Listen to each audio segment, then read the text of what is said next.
মন মন বড়ই গুরুত্বপূর্ণ অংশ মানব শরীরের। তার অস্তিত্ব দেখা যায় না, অথচ সেই কিন্তু চালক বাহক শরীরের। মন যদি হয় চনমনে আর ভালোবাসায় ভরা, কোনো জটিল রোগী তাকে বশ করে না, সহজে বসাতে পারে না থাবা। মন যখনই ভারাক্রান্ত বা বিষাদেতে ভরা, মানব শরীর তখন অবসন্ন ক্লান্তিতে ভরা।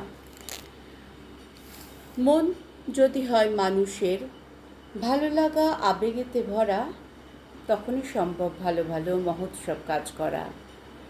প্রেমিক মন দুটি মানুষকে কাছেতে টেনে আনে, আবার দুটি মানুষের মনের দূরত্বই বিচ্ছেদও বয়ে আনে।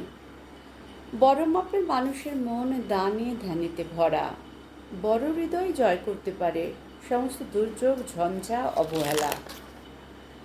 মনকে তাই বাড়তে দাও আপন মনেরই ছন্দে, বারংবার বাধা পেতে থাকলে অচিরেই থেমে ক্লান্ত হবে যে সে।